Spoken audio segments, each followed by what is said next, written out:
Well, hello once again all my vintage dirt bike loving YouTubers, and thanks once more for returning to my channel as we check out further off-road classics from back in the day. Now, I already have some exciting new projects lined up to feature on my channel soon, so I hope you will continue to view and subscribe to my channel to make sure you don't miss a single machine. Now, my next featured video is part 2 in the series of looking at those iconic Japanese yellow motocrossers, so please just hang around for the next few minutes as we take a look at more of those RM Suzukis.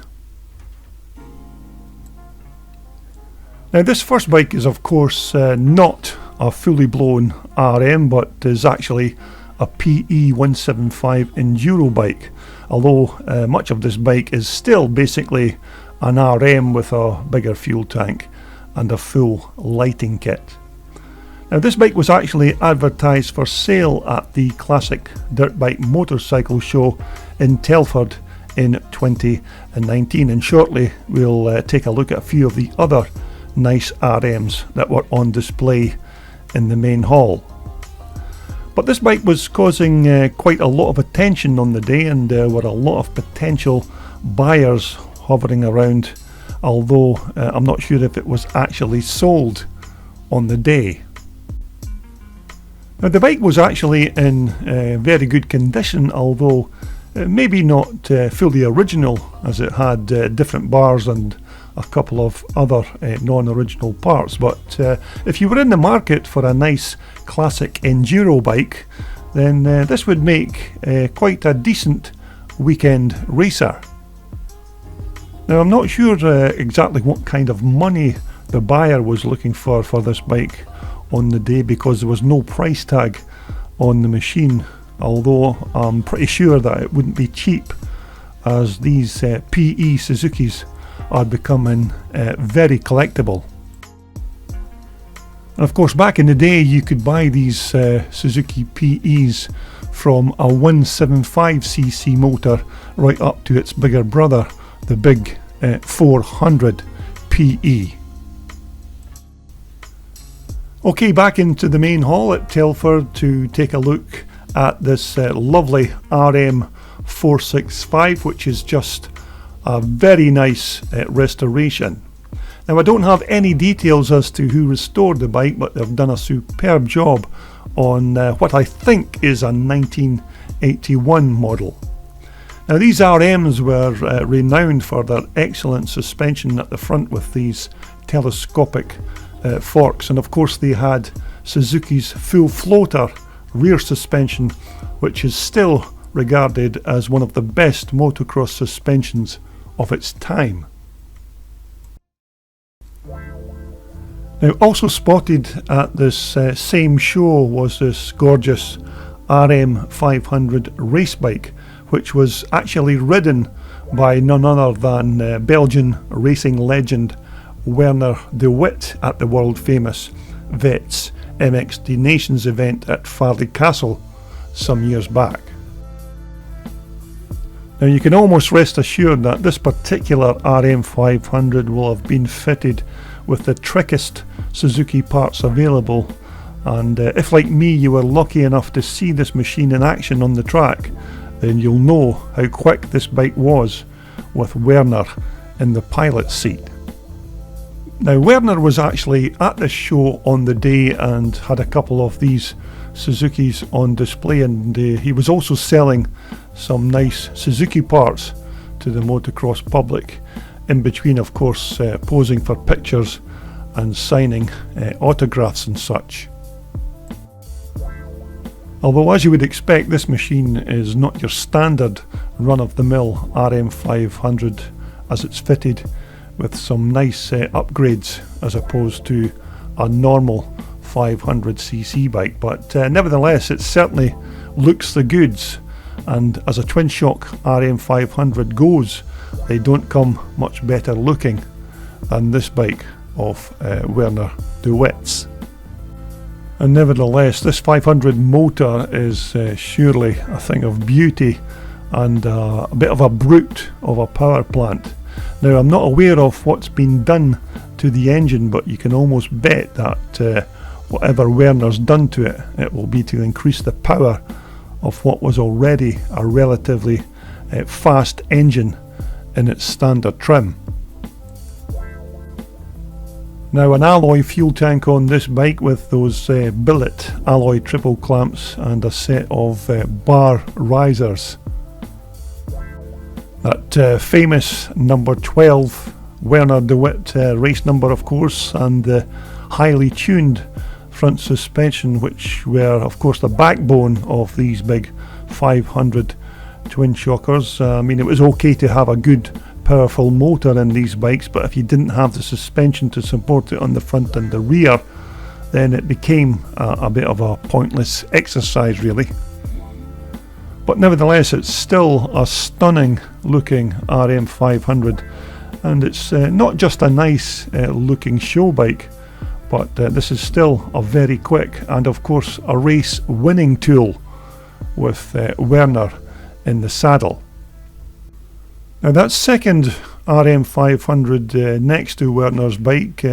could be a backup or spare race bike, I'm not sure, although there were some very nice other Suzuki parts on this stand also for sale on the day. Now, Werner also had this on display. It's one of the late Eric Gabor's old race engines. Now, whether this is a works Suzuki motor, I'm not entirely sure, although it could be just an engine that Eric has built himself, but it's certainly a piece of motocross history, that's for sure. Of course, we sadly lost the great motocross racing legend in 2018 to a tragic accident while he was trying to rescue his drowning dog. But Eric Gabor's won world championships in the 125, 250 and 500cc classes during his career, and it was a shock to the motocross world that we lost him at only 55 years of age. But these two RM 500s were big crowd pullers at the show, and I was very privileged to get a few pictures of myself and the great man on the day. But one of the Suzukis that was actually up for sale on the day was this very nice 1983 RM 500, which you could have taken home with you if you had a spare £5,000 in your hip pocket. Now, as you know, these RM 500s were basically just bored out 465 motors with an upgraded cylinder head to increase the engine compression. In the early 1980s though, open class racers were the pinnacle of motocross bikes at the time, and Honda had their mighty CR500 and Kawasaki had the KX 500, with Yamaha racing the mighty YZ490, so naturally Suzuki had to join the battle with this RM 500. Although in reality there wasn't a lot of difference between the 465 engine and the new 500, other than this new motor gave the rider a little more grunt at the bottom end, and although it was never the fastest bike of the big four, it was easier to ride and a lot tamer than its big bore rivals. But this 500 engine wasn't without its little niggles, as riders constantly complained of its abysmal carburation and that the 38mm flat slided Mikuni carb was just jetted all wrong straight from the factory and made the motor a smoke belching mess when it was in stock trim. And just in case there's any doubt about this bike's year of manufacture, you can see it written here on the frame down tube. Although another of the not so good points on these 83 RMs were that they had very soft front suspensions, and riders commented at the time that they were just far too softly sprung and underdamped for a fully blown open class race bike. Mind you, at the rear of the bike the story was much better because it had Suzuki's full floater back end and was regarded as simply the best in its class. Now, another little idiosyncrasy on this bike was the overcomplicated access to the air filters, which included removing 2 side panels, 2 airbox covers, 2 cages and about a dozen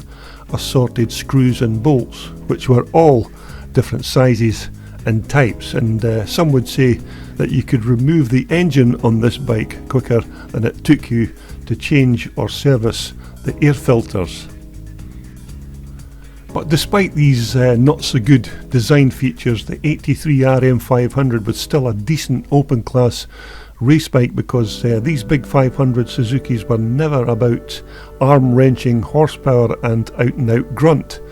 Their power delivery was mellow and it didn't scare you when you snapped that throttle back. Without doubt, a KX Kawasaki or YZ Yamaha was still a faster bike than the Suzy, but what this bike did have in bucket loads was its lightweight and sharp turning chassis,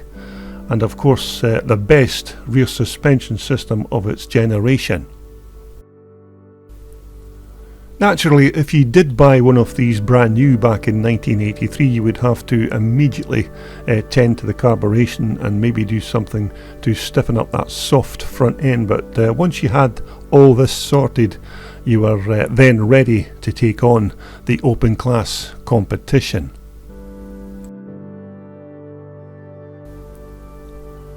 Now, another of the nice Suzukis that were on offer for sale at the Telford show was this 1980 RM 250T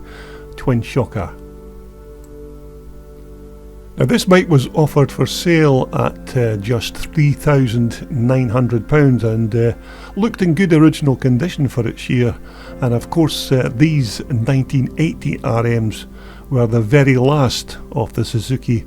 twin shockers, as the following year Suzuki would then shift to monoshock rear suspensions on their motocross bikes.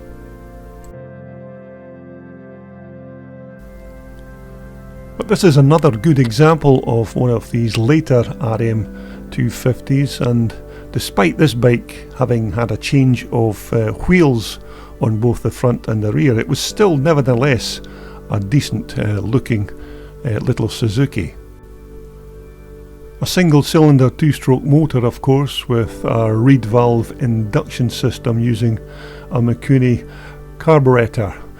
Again, a quite decent motor for a 250, and when these bikes were set up properly, they could be very competitive race bikes if you were prepared to dance up and down on the gearbox. Drum brakes, of course, for 1980, as this of course was still the technology of the day. Now, once again, I'm not really sure if this bike was actually sold on the day, because the prices of some of these old twin shockers can be up in the clouds sometimes with regards to the kind of money that sellers are asking, although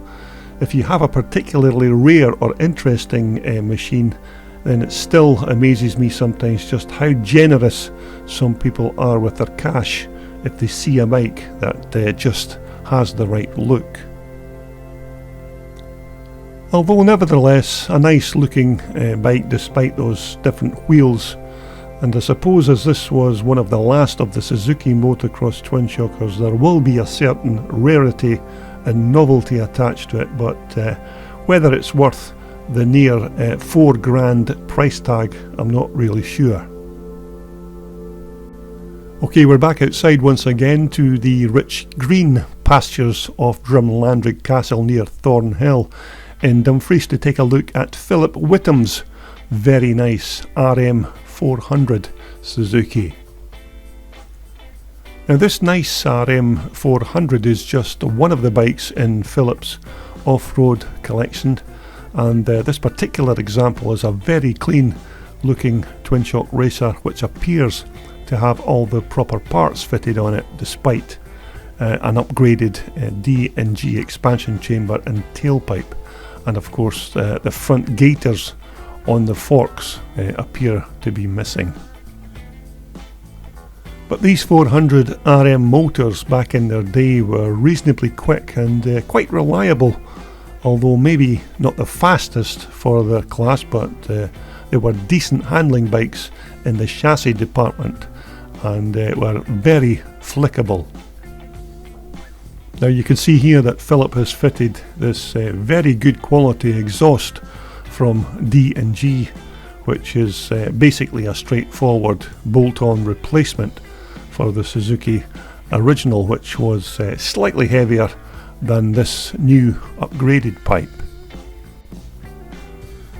Again, this particular model is not the most popular of twin shock racers at classic and vintage race events, as these RMs are few and far between when it comes to riders choosing their race bikes. But then again, I personally know a couple of riders who race nothing but these RMs and regularly score race wins, so I think it's all down to personal preferences, because without doubt these bikes are evidently very quick. A very strong alloy rear swing arm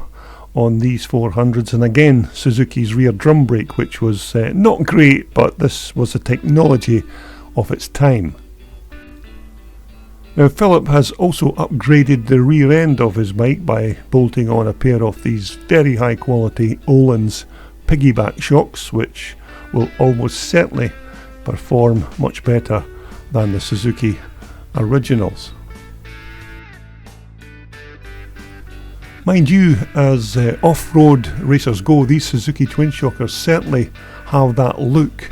and I can see why riders like Philip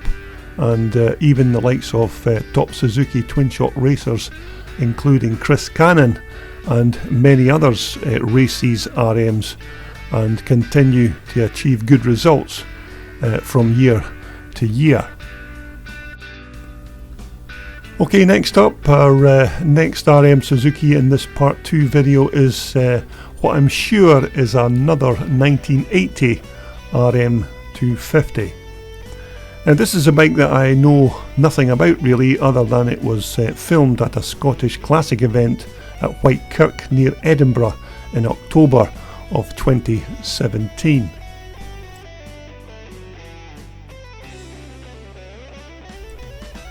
Now these 250 RMs were among some of the more popular Suzuki twin shockers, and although you seldom see many examples at all at vintage race events these days, these 250s were more than likely what you would come across if you did bump into one in a race paddock. Again, a different expansion chamber from the original, which is what you would expect really from an off-road bike that's clocking onto about 40 years of service.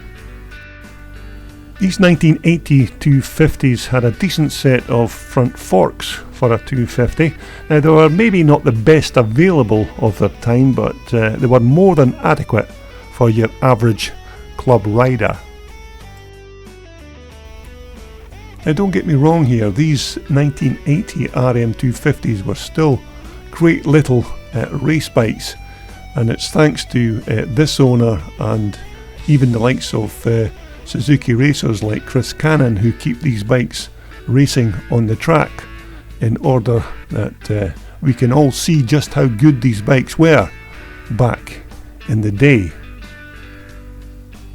Now to conclude this part 2 video looking at RM Suzukis, we're going to take a quick browse over Mark Watson's 1988 RM 250. Now a quite radical change from the older twin shockers, because for 1988 Suzuki now had liquid cooling motors with power valves and front and rear hydraulic disc brakes, and of course a radical new fangled monoshock rear suspension system. Another innovation for the water-cooled motor was the introduction of these air scoops for the radiator. This 250 two-stroke motor on this Suzuki was now water-cooled with a reed valve induction system fueled by a 38mm Mikuni slingshot carburetor, which provided a much better throttle response and ran crisper from the bottom to the top of the rev range. Although this new 250 motor for 88 was a big improvement over previous models, and with the new engine, Suzuki shed its tag as the lame duck when it came to the power output stakes, and was now a true championship contender. This engine was fitted with its new AETC power valve, or automatic exhaust timing control if you want its full title, but basically it just raised and lowered the exhaust port height to suit the motor's performance. Now these 88 RMs also had what they called at the time a lowboy fuel tank and radiators, which improved the bike's weight distribution. Now it also had a longer seat and a slimmer fuel tank profile, which allowed the rider to move around more easily on the bike. No more drum brakes, of course, as we now moved into the outer limits of hydraulic disc brakes on both the front and rear. This bike, of course, had Suzuki's full floater monoshock rear suspension system, although this was a redesign for the monoshock back end, and was certainly not as good as the old full floaters from the twin shock days. But this example of Mark's is in very good condition for its time, and in itself it's quite rare, as there are not many of these 88 bikes going around, let alone one still being used as a race bike. Now I've personally seen Mark race this machine, and believe me, this bike goes as quick as it looks. And when I grabbed these video clips at a Scottish Twin Shock and Evolution event at Drumclog in South Lanarkshire, Mark was just preparing to do battle in the Evolution class. So there it is, a very diverse and interesting model range from these Suzuki RM race bikes, and I haven't even scratched the surface with the one or two examples that I've shown you here. Although between part 1 and part 2 postings, I hope you've enjoyed this little trip down Suzuki memory lane. This video was brought to you in association with WorldSport, the world's #1 supplier for all your off-road and leisure sportswear. Just visit their online website for more information.